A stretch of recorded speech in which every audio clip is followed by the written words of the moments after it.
Je parlais d'intervenants qu'on entend peut-être un peu moins, où on avait voulu donner la parole à des personnes qu'on entendait un peu moins. On entend pas mal Émilie Meyer quand même de Circana, directrice Business Insight, donc je pense que vous connaissez tous Circana. Mais là, effectivement, sous un angle, puisque le thème de la journée était sur la consommation responsable, sous un angle un petit peu différent de ce que Émilie peut partager d'habitude.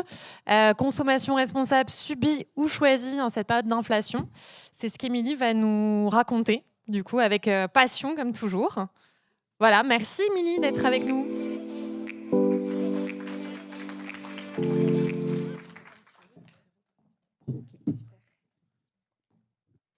Bonjour. Alors, je mets le chrono histoire de tenir le timing. Écoutez, je suis très contente d'être avec vous ce matin pour parler consommation responsable. C'est un sujet qui nous tient à cœur chez Circana. On a à cœur de suivre tout ce qui peut nous permettre de mesurer cette consommation responsable et l'impact sur les ventes. Et donc, l'angle que l'on a choisi aujourd'hui, c'est forcément de positionner cette consommation responsable dans le contexte actuel d'inflation et de voir quels sont les impacts de ce contexte-là tendu en termes de prix sur l'engagement des Français dans la consommation responsable. Alors, on va démarrer par poser le décor de cette inflation qui va contrarier la capacité des Français à acheter des produits dits de la consommation responsable, des produits du mieux consommé. Alors, les chiffres de l'inflation, vous les connaissez peut-être. Moi, je résume ça finalement en 2 chiffres. Une inflation au mois de septembre sur les produits de grande conso qui est encore de 11% par rapport à septembre de l'année dernière. Et puis, comme il y avait déjà de l'inflation l'année dernière à la même époque, quand on cumule l'inflation qu'il y avait en septembre 2022 par rapport à 2021 à celle que l'on a cette année, vous voyez que globalement, c'est des prix à la consommation qui grimpent de 21% en 2 ans. Donc c'est énorme, c'est une moyenne, il y a des produits qui flirtent avec les plus 40% sur 2 ans. Et c'est vraiment le cœur de l'assiette où l'inflation est la plus marquée. Il y a moins d'inflation sur les boissons ou encore sur les produits d'entretien et d'hygiène beauté. Donc c'est vraiment ça que vivent les Français aujourd'hui, une augmentation de 21% des prix dans les magasins. Donc forcément, avec une telle inflation, on ne peut pas consommer pareil. On est tous obligés de faire des ajustements. Et globalement, il y a 2 grands types d'ajustements pour essayer de limiter l'impact de l'inflation et de ne pas avoir à la sortie à la caisse un panier qui fait plus 21 parce que les salaires n'ont pas fait plus 21. C'est d'une part d'acheter des produits moins chers. Donc ça, je dirais, c'est la première stratégie parce qu'elle permet de ne pas se priver des produits. Je vais maintenir l'achat du produit, simplement, je vais aller chercher une marque moins chère ou une allégation qui va me coûter moins cher. Et puis la deuxième stratégie, c'est d'acheter moins. Là, c'est vraiment de couper sur les quantités pour modérer le montant du panier ou du caddie à la caisse. Alors sur la stratégie acheter moins cher, globalement, les Français, ils explorent 3 grandes pistes. La première, c'est ils n'hésitent pas à changer de magasin et notamment d'enseigne.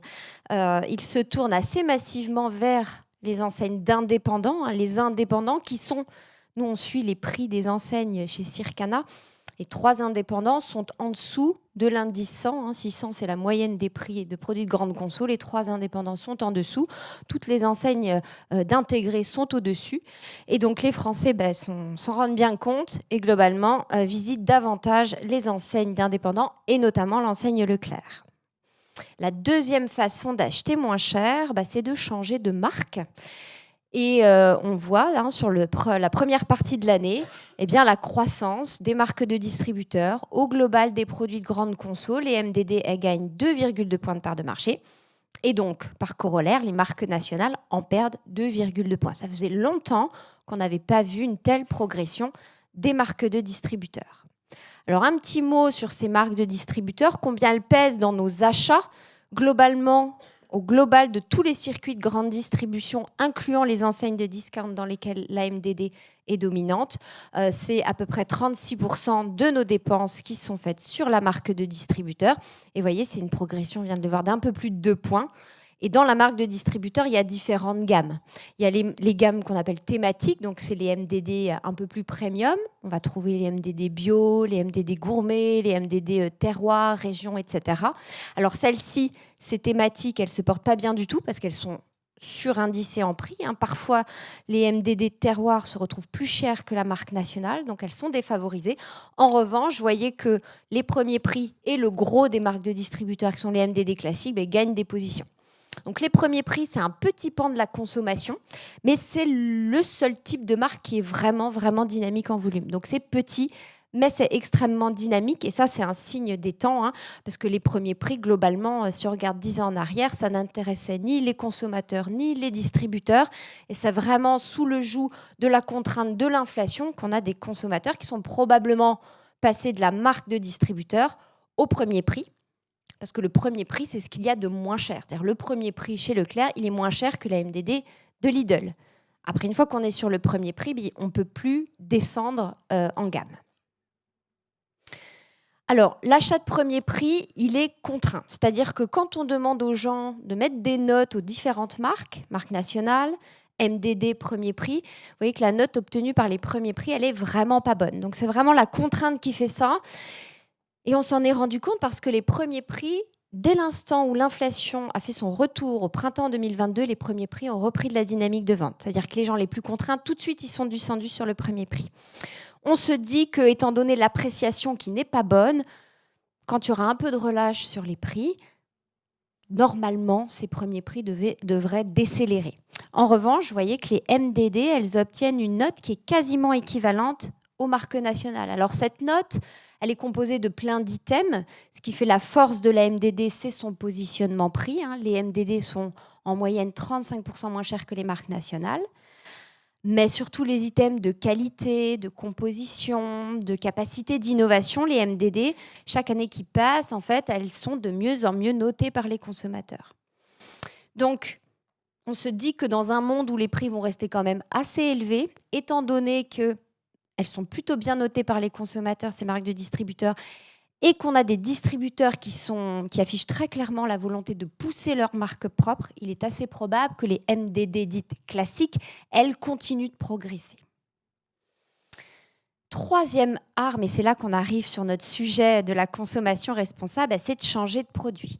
Avant, j'achetais du lait bio. J'ai toujours besoin de lait, mais je ne peux plus acheter du lait bio parce que le lait a déjà beaucoup augmenté. Donc, je reviens sur du lait conventionnel. Et globalement, on voit que les produits du bien consommé perdent du poids dans la consommation des Français. C'était 11,4% du chiffre d'affaires des produits de grande conso qui était fait par ces produits dits du bien consommé. C'est aujourd'hui 10,7%. La baisse, elle est significative parce que le chiffre sur la dernière décennie n'a fait que grimper. Tous ces axes du bien consommé, c'est ça qui faisait la croissance du PGC, ce n'était pas le conventionnel. Donc c'est une rupture vraiment très significative. Alors qu'est-ce qu'on met dans ce bien consommé? Ce n'est pas exhaustif, mais on essaye de mettre tout ce qu'on peut objectiver, c'est-à-dire le bio, l'équitable, l'écologique pour les produits d'entretien, les produits naturels d'hygiène beauté, les labels rouges, pêche durable, le végétal, etc. Donc c'est pas complet, mais on va dire que ça couvre déjà une bonne partie. Et donc, voilà, les produits du bien consommé décélèrent. Et, alors ça, c'est un chiffre qui ne vient pas de Circana, mais du baromètre Wavestone en début d'année sur les grandes tendances de consommation. On voit bien que cette séquence d'inflation, elle est venue quand même chahuter un peu le consentement des Français à payer plus cher pour acheter des produits qui soient responsables. On a 63% des Français qui ne veulent pas payer plus cher pour un produit écologique. C'était 45% en 2021. Donc là où avant, on pouvait avoir dans un monde plutôt déflationniste en grande distribution, quelque part une forme de volontarisme des consommateurs d'acheter des produits un peu plus chers, aujourd'hui, ça s'est chahuté et s'est remis en question. Alors on va parler des produits bio parce que dans les 10 et quelques pourcents que j'évoquais de produits du bien consommé, il y en a à peu près 5%, ce sont les produits bio. Vous avez ici la courbe d'évolution des volumes des produits bio sur les produits de grande conso au mois le mois sur les 12 derniers mois. Et vous voyez que la pente, elle est vraiment très descendante. Les volumes du bio, globalement, baissent de 13% depuis le début de l'année. Alors, il y a un sujet de demande et de capacité à payer des consommateurs, mais il y a aussi un gros sujet, on en parlait ce matin, de coupe dans les assortiments. Globalement, sur la même période, l'offre, elle doit être à moins 12. Forcément, à un moment donné, enlever des références, ça vient fortement chahuter les ventes. Alors, quand on interroge les gens et qu'on leur dit, eh bien, depuis un an, comment ont évolué vos achats de produits bio, vous voyez qu'il y a quasiment un tiers des Français qui nous dit j'ai réduit mes achats de produits bio. Et à ceux qui ont réduit leurs achats de produits bio, on leur demande quelle est la raison de la diminution. En déclaratif, pour 80% d'entre eux, un peu plus, c'est que le produit est trop cher. Alors, vrai ou pas vrai, c'est peut-être parce qu'ils en ont aussi moins sous les yeux, des produits bio, qu'ils en achètent moins, mais en tout cas, dans leur ressenti, c'est parce que les produits sont trop chers. Après, il y a d'autres raisons. La première est intéressante, l'absence de confiance, qui est à 15% des répondants. Je remplace les produits bio par d'autres types de produits. Il y a trop peu de choix, quand même, ça émerge. Mais en tout cas, le premier frein, c'est le prix. Alors, dans le bien consommé, il y a d'autres choses et il y a notamment les produits locaux. Alors, les produits locaux, ils sont plébiscités par les Français. C'est vraiment, on en reparlera à la fin, l'origine géographique, c'est quelque chose qui est très important pour les consommateurs français. Et alors, c'est une petite part de la consommation sur les PGC. Les produits locaux, c'est un peu plus de 2% du chiffre d'affaires. C'est un peu comme les premiers prix, finalement, en termes de taille de marché. Mais même ces produits-là, qui sont adorés des Français, vous voyez que les marques locales, elles décélèrent en volume. Elles n'échappent pas finalement aux coupes que sont obligés de faire les Français, parce qu'en moyenne, un produit local est 39% plus cher qu'un produit qui ne l'est pas. Le végétal, on peut en parler aussi. Alors le végétal ici, c'est vous savez, les alternatives végétales. Donc, ça va être par exemple les steaks qui ne sont pas des steaks de viande. D'accord ? Ça va être les boissons végétales, donc les laits de soja, etc. C'est un petit marché. Là, c'est le chiffre sur la moitié de l'année. Sur un an, c'est un marché qui fait à peu près 1,5 milliard d'euros. Donc, c'est un marché qui est encore petit en France, sur lequel il se passe beaucoup de choses. Néanmoins, vous voyez qu'en termes de vente, ça décélère aussi. Et le végétal retrouve sa volumétrie de 2020 pour ce marché qui est encore petit et normalement en expansion. Parce que les alternatives végétales sont vraiment beaucoup plus chères. Globalement, c'est un indice prix 152, c'est-à-dire que c'est 52% plus cher que le produit qui n'est pas végétal sur la catégorie. Donc un surcoût assez significatif. Et puis en dehors des grandes surfaces, on va dire qu'on a des circuits engagés qui sont également à la peine. Vous avez ici l'évolution des dépenses des Français sur les 6 premiers mois de l'année, que ce soit dans les magasins bio ou dans les magasins vrac. Vous voyez que là aussi, les dépenses sont en forte baisse, bien qu'il y ait de l'inflation. Donc ça veut dire que derrière, les volumes sont assez mal orientés. Alors, on a voulu regarder quand mieux consommer n'implique pas de surcoût. Qu'est-ce qui se passe ? Alors là, on est sur l'exemple du Nutri-Score. Donc, c'est une étude qu'on a travaillée avec ScanUp, qui est représentée dans la salle aujourd'hui. En fait, on croise leurs informations Nutri-Score avec nos ventes. Cette étude, on la réalise toujours sur des catégories où le consommateur a le choix d'acheter des produits de toutes les lettres. Donc, on ne va pas opposer le Roquefort et la salade en sachet. On est sur une famille de produits où devant lui, comme les plats cuisinés, un consommateur, il peut acheter du A, du B, du C, du D et du E, parce que c'est là où on se dit que la comparaison, elle est intéressante. Donc finalement, on est sur une petite poignée de catégories, une trentaine de catégories de produits. On a observé que les A et les B n'étaient pas plus chers que les D et les E, voire un peu moins chers, parce que peut-être moins riches en crème, en beurre, etc. Et vous voyez que dans la structure de vente, c'est bien les produits les mieux notés qui progressent au détriment des produits moins bien notés, indépendamment des effets d'offre qu'on peut avoir sur les différentes lettres. Donc ça veut dire que ce score, c'est un bon guide. Et quand il n'y a pas de cherté associée au fait de se tourner vers des produits mieux-disants, alors ça produit un effet qui est positif. Autre élément intéressant, des promesses qui sont peut-être plus simples, plus claires pour les consommateurs et aussi plus accessibles en prix, continuent de progresser sur l'alimentaire. Ici, on est sur le rayon des compotes. Donc elles sont en gourde ou pas, mais des compotes, on va dire, apertisées, du rayon épicerie. Vous avez ici l'évolution des ventes des compotes sans sucre ajouté. D'accord ? Elles sont conventionnelles, mais elles sont sans sucre ajouté. Vous voyez que les volumes sont à plus 15. Le prix au kilo, c'est 3,96 €. Si je vais vers une compote bio sans sucre ajouté, je suis à moins 5,5 et j'ai une cherté quand même assez forte qui est associée. Je suis bio et pas sans sucre ajouté, les ventes sont à moins 11 et ça coûte 6,12 €. Voilà, donc sans sucre ajouté, c'est très immédiat. bio, on peut se poser la question de quelle est la promesse du bio maintenant? C'est la santé, c'est l'environnement, c'est les deux. Peut-être un manque de clarté du bénéfice de ce label. Si on va du côté des œufs, alors les œufs cage ne vont pas très bien. Les œufs bio non plus. En revanche, les œufs plein air, qui sont, on va dire, satisfaisants en termes de bien-être animal notamment, c'est une progression à plus 16 et on est à 29 centimes l'œuf quand on est à 42 centimes l'œuf sur le bio. Et puis, si on va du côté de l'hygiène beauté, l'hygiène beauté, c'est une famille de produits qui ne va pas bien, qui est arbitrée dans le panier des consommateurs aujourd'hui. Donc, les volumes sont à la baisse. En revanche, quand on va regarder les produits naturels, parce qu'il y a une vraie attente de naturalité sur l'hygiène beauté de la part des Français, il y a une méfiance par rapport aux produits qui sont vendus en grande distribution. Vous voyez que les produits naturels sont en croissance, les produits bio, eux, ne le sont pas. Et les produits naturels sont plus accessibles en prix significativement que les produits bio.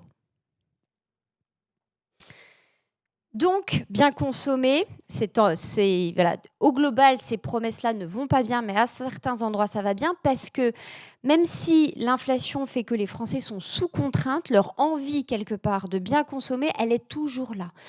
Quand on leur a demandé mieux manger, mieux consommer pour vous, ils nous ont répondu, c'était en fin d'année dernière, quasiment à la moitié, c'est indispensable, et le chiffre était déjà le même un peu plus tôt dans l'année 2022, au démarrage de l'inflation. Donc, c'est ce qu'on appelle notre consommation, c'est souvent, on va dire, un compromis entre ce qu'on peut faire et ce qu'on veut faire, le pouvoir et le vouloir d'achat. Là, le pouvoir d'achat l'emporte sur le vouloir d'achat, mais le vouloir d'acheter des produits du bien consommé est toujours là. Et quand finalement l'accessibilité prix est OK, alors on peut continuer à acheter ces produits. Donc voilà pour l'achat de produits responsables. Maintenant, je vous disais tout à l'heure, quand un consommateur, pour faire face à l'inflation, il a deux stratégies. La première, c'est d'acheter moins cher, c'est ce qu'on vient de voir. La deuxième, c'est de moins acheter. Et donc maintenant, on va s'intéresser à ça, à la baisse des volumes de consommation. Et donc, à s'interroger si cette baisse des volumes de consommation, c'est pas en partie une expression d'une consommation plus responsable. Donc objectivement, il y a une forme de sobriété dans la consommation actuellement. Les volumes des produits de grande conso sont en baisse de 4% depuis le début de l'année. C'est énorme. Voilà, moi, ça fait plusieurs années que je suis sur le secteur. On n'a jamais vu de baisse aussi forte sur une temporalité aussi longue, là, un semestre. Et quand, en corollaire de ça, quand on interroge les Français et qu'on leur dit « Qu'est-ce que vous allez adopter comme stratégie pour limiter votre budget ?» Eh bien, la première chose qu'ils nous disent, c'est « je vais limiter le gaspillage ». Plus de 50% d'entre eux nous disent ça. Alors, cette piste de la limitation du gaspillage, elle est super intéressante quand on est un consommateur parce que si j'achète moins pour moins gaspiller, je fais des économies et je ne me prive pas parce que de toute façon, c'est un produit que j'aurais jeté. Donc, c'est hyper vertueux, la chasse au gaspillage. La deuxième, c'est « j'achète plus de promos ». Bon. Et la troisième, c'est je prépare plus mes courses. Parce qu'en fait, c'est les petites choses qu'on n'a pas prévues qui font augmenter la note quand on passe à la caisse. Donc là, il s'agit en amont de s'interroger sur ses besoins. De quoi j'ai vraiment besoin?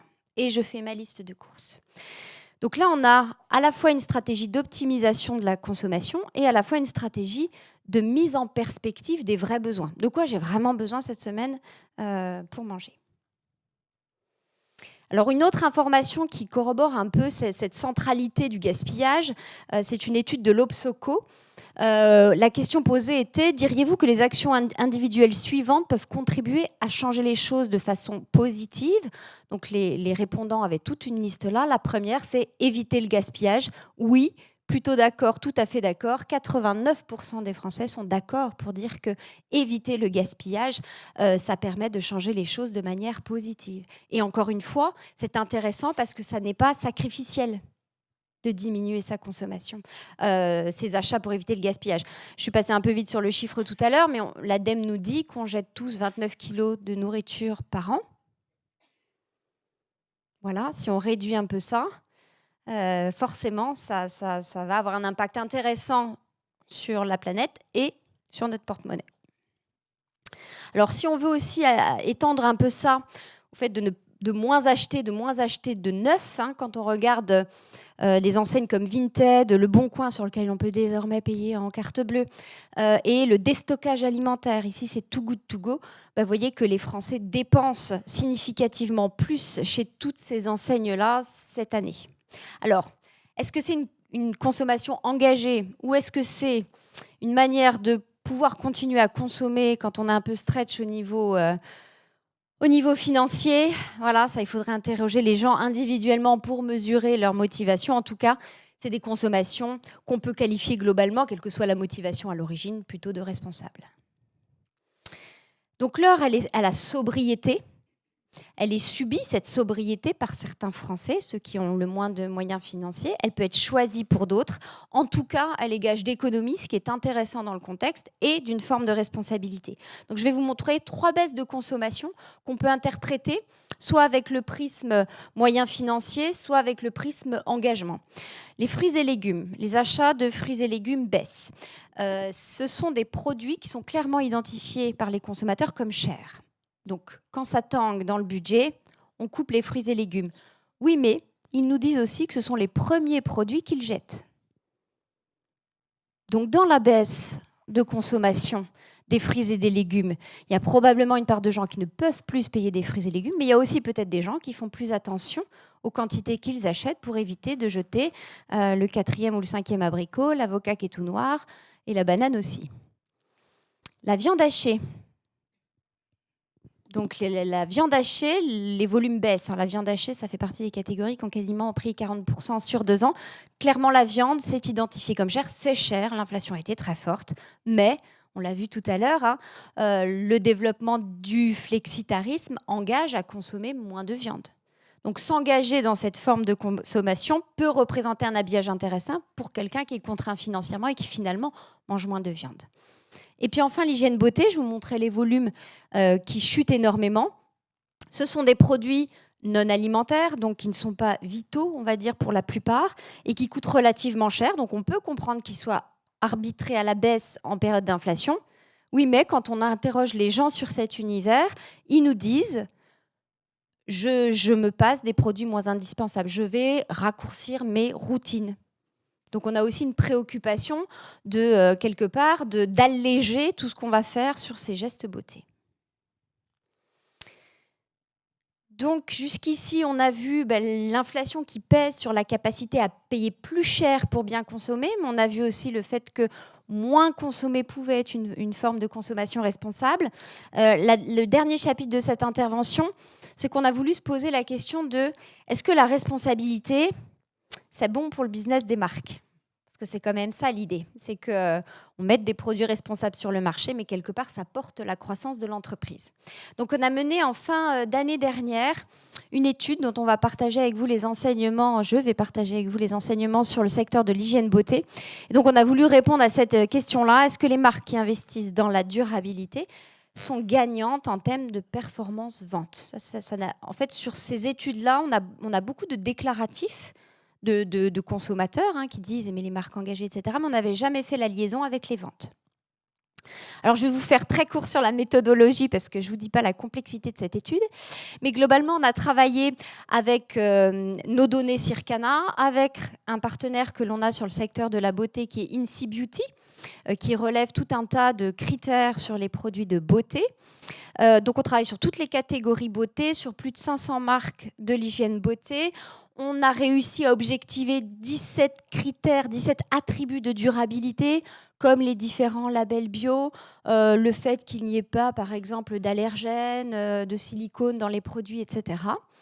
Alors, la limite, c'est que ce qui n'est pas intégré dans l'étude comme attribut de durabilité, mais on ne peut pas mesurer son efficacité. Notamment, on n'a rien pu intégrer sur l'emballage parce qu'il n'y a aujourd'hui pas de source qui soit propre et complète sur la nature des emballages. Alors, ce que l'on a fait, c'est qu'on a pris tous les produits d'hygiène beauté et on leur a mis une note selon qu'ils cochaient ou pas les critères de durabilité, selon qu'ils en cochaient un ou plusieurs. Une fois qu'on a les notes par produit, on peut créer une note par marque sur chacune des catégories. Et puis, quand une marque opère sur différentes catégories, on réussit à lui donner une note globale d'engagement dans la durabilité. Et puis ensuite, on classe cette marque dans un des 5 stades de maturité d'une marque en termes d'engagement. Les notes les plus basses, on les a sobrement appelées les marques conformistes, on va dire qui ont un marketing dit classique. Les marques débutantes, les marques initiées, on va estimer qu'on est sur un marketing en transition, les marques engagées et les marques durables, on est plus sur un marketing dit durable. Alors, ce que je vais vous présenter sont les résultats sur le secteur de l'hygiène beauté. Et on a voulu mesurer l'impact sur les ventes selon que je suis une marque conformiste ou durable, mais sur une temporalité longue. Donc, on a pris 5 ans. Parce que quand on s'engage dans une mue comme ça, vers une marque qui soit plus responsable, un portefeuille plus responsable, ça prend du temps avant de payer sur les ventes. Donc ici, ce que vous voyez, c'est l'évolution des ventes des marques selon le groupe dans lequel elles se trouvent entre 2017 et 2022. Alors, le gros du chiffre d'affaires du secteur, il est là. Il n'y a pas beaucoup de marques. Les marques qui sont là-bas, elles ne pèsent pas lourd, mais en revanche, elles ont une vraie dynamique qui dissonne avec ce marché qui, dans ce laps de temps, fait un moins 6% en valeur. Alors, dans le dernier groupe, on a des marques qui sont arrivées au fil de l'eau, peut-être en 2018-2019, mais même quand on enlève ces marques-là et qu'on regarde les marques qui existaient en 2017, en 2022, qui sont dans ce groupe, la croissance est aussi marquée de l'ordre de 70%. Donc, ces chiffres-là, ils sont enthousiasmants, ils sont encourageants parce que ça montre que quand on s'engage sur ce secteur-là, en tout cas, les ventes, elles suivent. Donc, la responsabilité, c'est un axe attendu par les consommateurs, c'est un axe qui paye sur le business. Maintenant, quelle proposition je mets sur le marché? Et donc, c'est intéressant quand on réfléchit à ça, de se dire quels sont finalement les freins que je dois lever vis-à-vis des consommateurs, quels sont les freins qu'ils ont aujourd'hui à bien consommer, à s'engager dans l'achat de produits dits responsables. On retrouve notre item de prix qui s'est envolé entre 2021 et 2022. 70% des Français disent « j'achète pas de produits du bien consommé, c'est trop cher ». Il y a un deuxième frein qui est, pour 30% d'entre eux, c'est difficile de changer ses habitudes. Alors ça, c'est un point qui est très intéressant parce que ça nous appelle à plein de choses, de la pédagogie, alors ça peut démarrer à l'école, mais ça peut aussi se faire dans les magasins, par exemple. Et puis le dernier point qui est, j'ai envie de me faire plaisir, comme si les produits du bien consommé ne véhiculaient pas de plaisir. Comment j'arrive à inscrire, par exemple, les produits bio dans un champ lexical de plaisir alimentaire, parce que les Français, de tout temps et encore dans les dernières études, mangent pour se faire plaisir. La santé est juste derrière, mais avant tout pour se faire plaisir.